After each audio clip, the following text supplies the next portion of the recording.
Welcome again, Wayne Forrester. This is part 2 of your story on Define the Odds. The last time we met, you spoke about your life as a young boy, moving around from home to home, from what we'll consider the country areas to town, until you learned your trade in auto body repair. And you were saying that by the age of about 16, 17, now you were basically doing work on your own.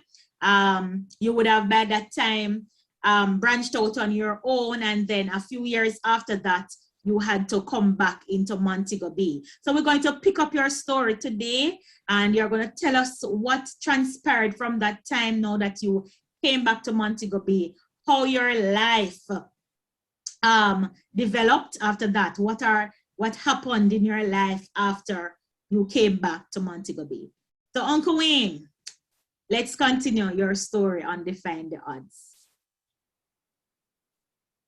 Okay. So after I left, I came to Montego Bay. I decided now to get a job in Montego Bay as a due command. But I went to the country first, where I know my grandmother and grandfather were living, because they had came back from England. Going to the country, I met my grandfather and my grandmother. Yes, and down in the country, the only work that you would have is to go to the bush to dig yam hole or to cut some roadside. And I decided those type of work.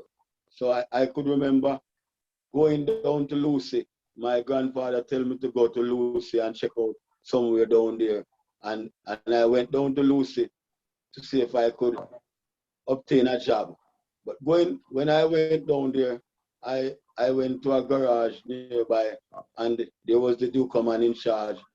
I started to do some work with him, but I just could not make it there. So I decided then to go back to Montego Bay and to seek for a job, because I didn't know Montego Bay so good, but I met my cousin who I knew from early on, my auntie's son. And he took me around the place, and he stopped at the garage door, and I went in and I speak with the boss until I obtained a job in Railway Lane as a due command. When I started the job, same time the man said to me, there's a job, what can you do? And I roll up my pants at the same time, and I took off my shirt. And the style of work that I came on with, it was so fascinating to them. They had never seen that before. So right away, I get busted there. So now I started to work with that man same time. And I didn't have to go back to the country yet. So what happened now is that I sleep in the old cars at night, and when weekend come, I would go back down to the country to look for my grandmother and grandfather, tell them I'll get something in Montego Bay to do. So I started to sleep in old car in Railway Lane, that just beside the Percy Funeral School. And I worked there night and day, because I know I had an intention. And the boss had fell in love with me, so we would go at night, him love to enjoy himself. So at night he would take me with him until he left me off at the garage. When he leave me at the garage and go to his work, if I have work to do at the garage, I just go and do it until daylight. And when everybody come normal, I start the day work again, and that's where I work for a long time, until, while working there, I even met my spouse. I met her in the country. Same place in the country where I go to look for my grandmother. I met her down there. Yeah. And that is your current spouse, Esther Forrester. Yes, I met her in those times. So what I did, we fell in love, and I decided no to take her with me. But what happened is that sleeping in old car, I couldn't take her in the old car. You can't take a lady to put it in the old car. Yeah. So I took her to Kingston, where my auntie-in-law was and my uncle, because we moved so good still. I took her there and left her there for a while, because I had a bed up there in a room, and I took her to stay with them. and I continue to work in Montego Bay and sleep in the old car until I get a furnished room to rent. While at the furnished room there now and working, I decided now to go for her in Kingston. So we had to find a way how to get her done because I fell in love with her up there. So what we do now is we plan out a way, and she came home to me in Montego Bay. They didn't want to let her go. No, because they would feel bad to know I take her away just like that. So I had to find a way to let she come down to me now. So when we come down to live, she came to live with me now. What I did now is I decided to rent a room for myself after that because the ladies for the furnished room said that she did not rent me a room for two of us furnished. So I had to buy a bed and get myself out of the furnished room. So we both started life together while I was working at the garage, and we moved off to the little area named Paradise in Montego Bay. Yes, yes. My little son was along with his mother, still in Hanover Fall. Okay. That's my first son. So she had encouraged me to bring him down instead of not taking care of him the way that I could. Because I used to send money and he wouldn't get any. And he was just 3 years old. Okay. So, but yes, so we went to Kingston and I took him down from Kingston and I gave him to her. And she sent him off to school and she started to take care of him for me. And his mother were not there when I took him. But what really happened, his grandmother said to take him because he weren't getting any care. His mother left him with her and not caring him. So my girlfriend, who is my wife now, decided to send him to school and clean him up and let him be someone's child, And she had him for a while I was still working at the garage there. We live in that little one room there. And it goes on. And then she got pregnant for her first child. That's my second son would be. Okay. Yes. And while she was pregnant now, something happened again in Montego Bay with me. Someone had framed me for something that I've never done while the child was about 7 to 8 months. Wow. Right? Wow. While she was pregnant, yes, with the child for about 7 to 8 months. Something happened. Someone accused me of shooting them, and something happened. I think I took her up to the Mount Salem hospital one morning, and something happened that I got involved in a fight. And when everything worked out, the young man that I fight with said that him saw the young man who shoot him. And that time I was living in Montego Bay. And it happened that's the boss man give me some money, take me back to the country and said, go on back to the country, man, because me no want. But the morning I was back in Montego Bay because I said I'm not leaving Montego Bay. Come to Montego Bay, if somebody frame me, I come to Montego Bay to make life.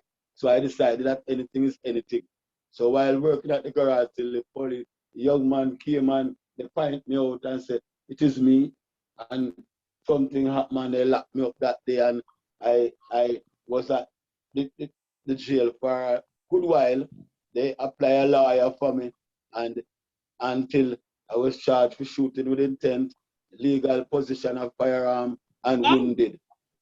Wow. Yeah, yes, and I went off to Kingston at the gun court. After I left Kingston at the gun court, I got bail at the General Penitentiary and I came back to Montego Bay and started my same work at the garage and the case went on and I win the case then, and after I win the case then I continue my son born and I still continue the journey. Then we moved from there to another part in the same community to live. And I worked there until I said I wanted a whole house for myself. Right. And somebody recommended to a whole house and I rent a house in Mt Carey. And after I rent the house in Mt Carey, I was living there, start getting more children. start getting more children with her. And while living there, we decided that we want to get married. I said I want to marry her at the age of 30, when I'm 30 years old. So we got married But 30 you said you years old. wanted to marry at 30, though, Uncle Wayne. Why 30? I had planned most of my life in coming up, So I decided that I'm going to marry at 30. So I married her at 30 years. As I married her, she went straight in the church. She didn't hesitate to go in the church because she wanted that more than anything else. Yes. And she started to work for the Lord. While she started to work for the Lord, I did not discourage her. I embraced her to it. So the little church where she started to go, I love the people. So what I would do, although I still smoking ganja, when they come to the house, I would go one side, and sometimes the church member would come to my home and she cook and give them to eat and sleep in my bed same way. And I didn't have a problem with that. I just know that I want her to be happy. Yeah. And while I was there, we decided to continue. She prayed for me and continued praying. I used to keep dance up and dance, be promoters for different dances, but she never entered one of those places yet from I and her together. She just leave me and pray for me while I was doing my thing. And I left that garage and started to work with Tropical Tours. Yes, to start work with Tropical Tours. While working at Tropical Tours, same way, it happened that I decided to get baptized suddenly, because I used to take car and take people from the church to wherever churches they want to go. I would take them.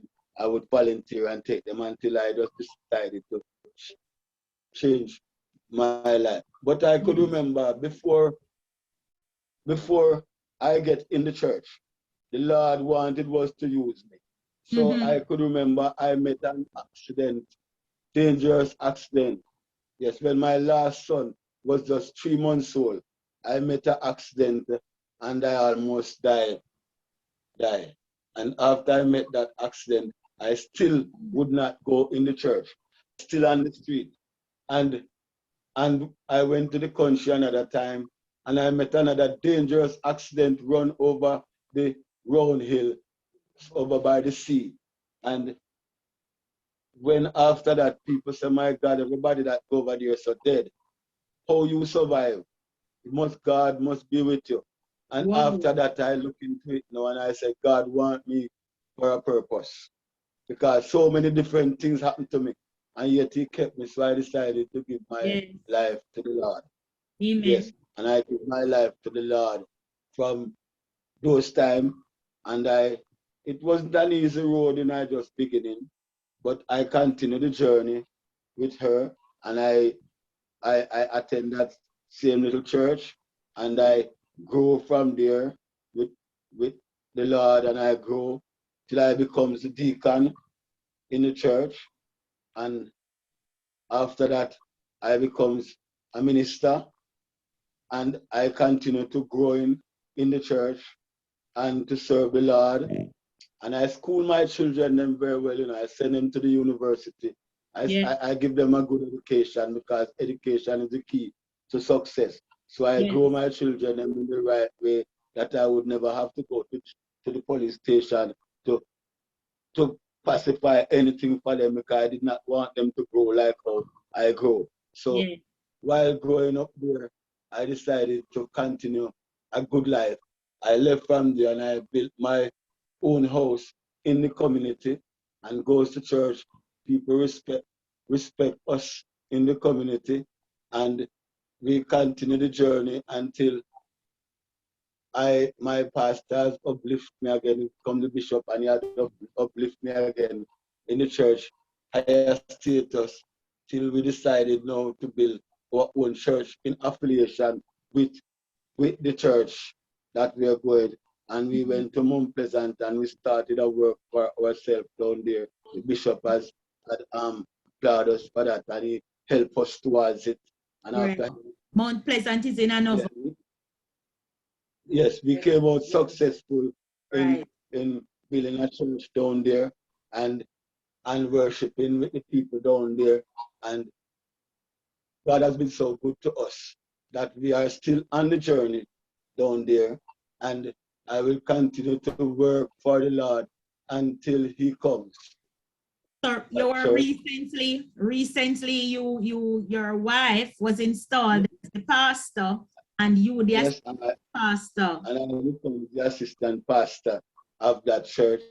Yes. And you're also now the owner of your garage. Yes. Yeah. And I'm still own my garage, and I'm still contracted with the same company, Tropical Tours, same way. And yes, continually. And I'm doing. And you have started your bee farming. You have a bee farm as well. Yes. Tell me about that. Okay. Yes, and I started this bee farm, and I have now 2 different apiaries. Yes, and God has blessed me that I can supply honey to different places, not abroad as yet. Catch crop. You supply honey to different places. Yes, catch crop. Yes. Yes, including you. Yes. I'm sorry I didn't have a sample of your honey to show today. You have a sample can show? Yes, I have a sample can show. All right, so we want to see a sample. We want to see a sample of your honey that we can promote your honey. It's Forrester's exclusive bee farm. Honey bee farm. Yes, and that's the same place that I get my honey from, that I sell. Yes. From your farm. Can you see it? Yes, I can. Can you see it? I can see it. Yes. Okay. For those persons who want honey, they can contact me. I plant acres of sorrel. Sorrel, this is the second year now I'll be going in acres of sorrel, and I plant pumpkin, corn, pepper, and I have a big farm in Westmoreland. Okay, so in addition to having your own garage, which is in Paradise, Norwood, you have a farm in Westmoreland. So Mango Walk. Okay, so the garage is in Mango Walk. Yeah. The garage is in Mango Walk. Then you have a big farm. Part is in Mango Walk and part is in Westmoreland, right? Yes. And then you have a farm also in Westmoreland that you plant other things. In Westmoreland, yes. In the Roaring River area. Okay, great. Right. So you have seen indeed, Uncle Wayne, how the Lord, and I call you Uncle Wayne because I'm very familiar with you and your family, having lived with both of you for some time. So, Lord, you have seen how the Lord has blessed you indeed, and has taken you into a stable place now where you are now able to testify of the goodness of God, that if we trust in the Lord, we can overcome, right?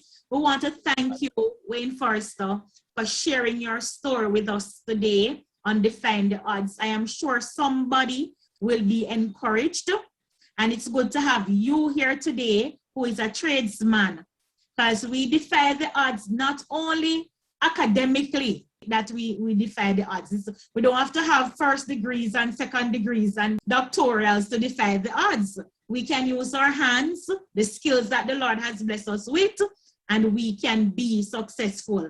And you are you're a testament to that today, that you can use the gifts that the Lord has given you and you can be successful in life. So I want to thank you again for joining me today on Defying the Odds. Just before we go, I'm gonna do a little game with you, right?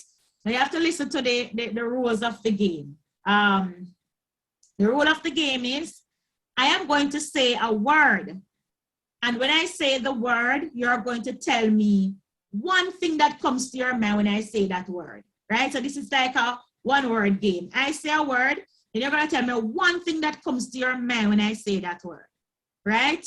What do you think about when I say that word? So suppose I say to you, family. Family. I said unity. Unity. Okay. So family, unity. All right. So my next word, church. Worship. Worship. Okay.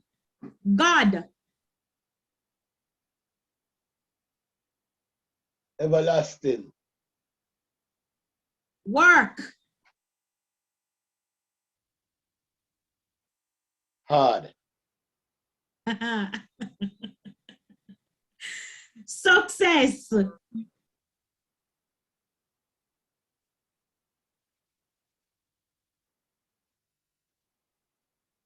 Oh. You beat me with that one.